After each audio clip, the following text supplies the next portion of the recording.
Hello, and welcome to the Leisurely Learning EquatIO series. In this series, we will go over in depth how to use the various parts of the EquatIO extension to best support your students. In this video, we will be reviewing how to maximize the use of EquatIO Mathspace. Let's get started. So, I'm sure most of you know by now, because you've been watching these videos, that we have a Mathspace here in our toolbar. But there is also a Mathspace web-based portion of it. So if I go to a website and I type in EquatIO.texthelp.com, I can access this Mathspace. And this is great because this doesn't only work on computers, but it also will work with basically any web browser. So you can be on an iPad and you can access this Mathspace. So the first thing I want you to take notice of is on this dashboard, you're going to see in here, anytime you have ever created anything in that other Mathspace. So anytime you've ever used this button, you will see that there is a space here for that. So you're going to see tons and tons and tons of stuff in here, depending on how often you use it. We're going to get to these other buttons here on the side in a minute, but what I want to do is I want to start by pressing New Space. And that's going to open up a Mathspace page, right? That's going to look very similar to what we see when we open it up from any other document or PDF. The one thing I want you to note, and this is the new thing, and this is fantastic, is that you now see these pages here on the side. So you actually have access to more than one page. So it works almost like a slideshow. So as opposed to trying to cram everything into one Mathspace, or putting your Mathspaces in a document, having multiple things for students to click on, you can create multiple pages. And to do that right now, if I try and press that plus button, nothing will happen. What I have to do is actually go up here and give this a title. So we're going to call this area and perimeter. Okay. And once I give it a title, you're going to notice that now I can add pages. So if I want to have more than one page, I can do that. And each page has a series of things that you can do to it. So you can either duplicate that page. So if you have a question that's similar that you just want to kind of change, you can remove the page. You can move it up or down, beginning or end. I've only got 2 pages, so it's really up or down. But you have these options. So I'm just going to go quickly in here and put in a question.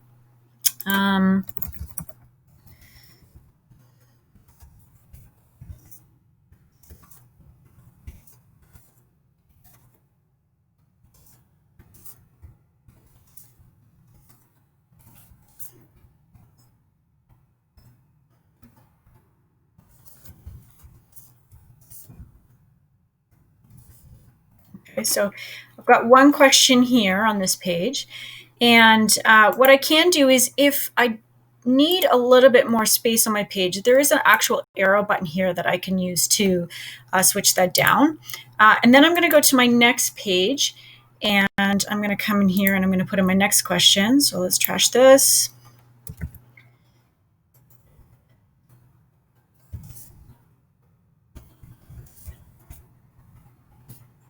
Oops, that didn't work. Let's try that one more time.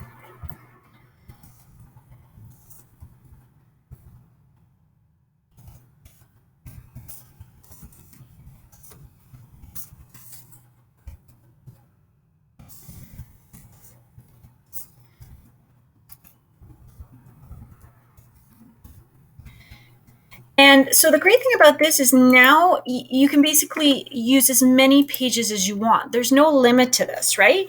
Now, this Mathspace works a little bit different than some of the other Mathspaces. So when I was done with this in the Mathspace in a Google Doc, right, I would, so in the Google Doc version, I would come up to the top and I would go over here and you would see a different button. So you would see that kind of square with an arrow inside of it. This is actually, it's a share button. So we're going to click on this and you're going to notice that we have some choices here. So the first thing is we can make a copy for each person, or we can make a copy for each person and expect a response back from them.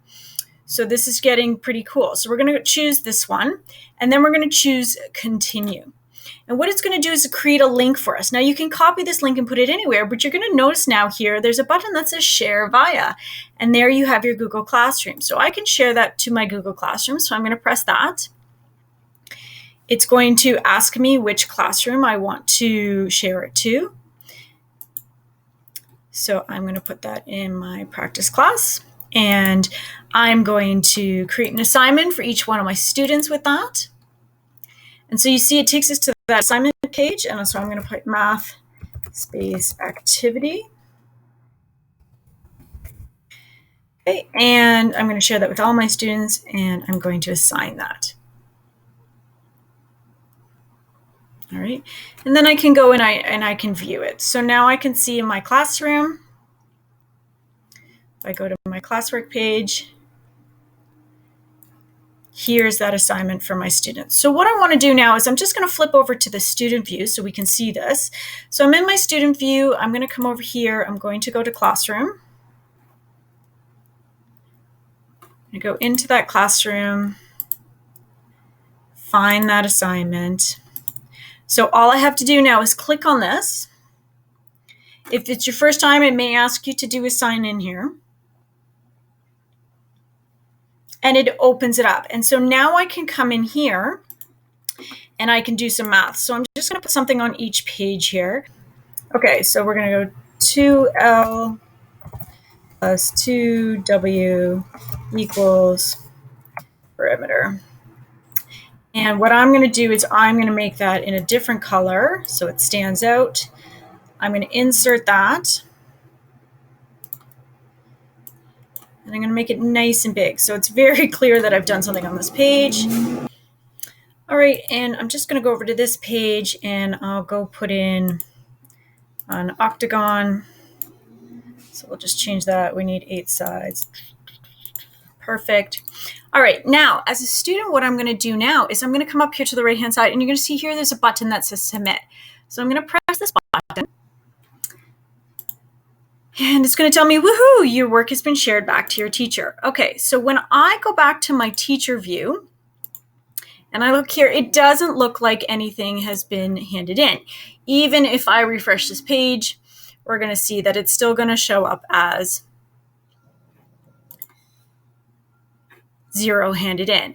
But what I'm going to do now is I'm going to go back to my Mathspace, and I'm going to go back and I'm going to look here on my side. So now I'm going to start with assignments. So assignments are the things that when I made that copy for each student, it's basically creating its own assignment. So there you can see the assignment there. And what you're going to notice is there's 2 things here. First of all, there's a link button that shares a link directly to that assignment. And then you see a count, and that count tells you how many people have done it. Now, this one is in blue. You'll notice this one here is not. It's in white. That means that this one here, somebody has recently responded to it. So it tells you how many people have responded. Right? You can see 75 people responded to this one. And whether or not there's any new responses. So I'm going to click on that. And when I click on that assignment, what it's going to do is it's actually going to open up all of the students that have done it. Now, there's only one student who's done it. It's me.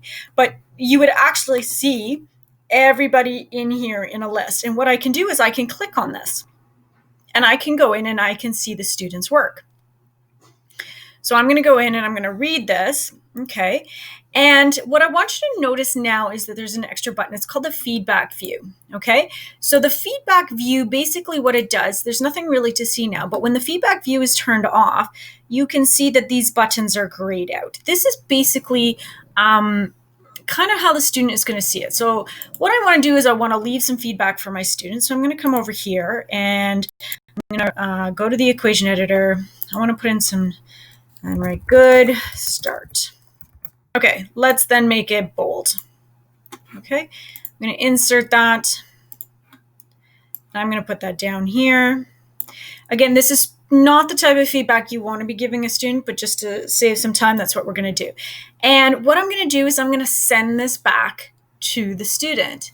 So here, just to show you, here I am in the student view. I don't see anything. So I'm going to go back to my teacher view. I'm in my teacher view, and I'm going to send this back to my student.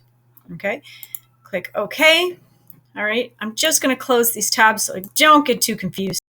I can see now here that on my dashboard that I have given some feedback to the student. So I'm going to go back to the student, and what I'm going to do is I'm going to go back to my EquatIO page. Okay, and what I can see here is the assignments that I've submitted. So remember, we saw those 3 bars. So submitted assignments are the ones that I've done. So now I can go down here, click on this,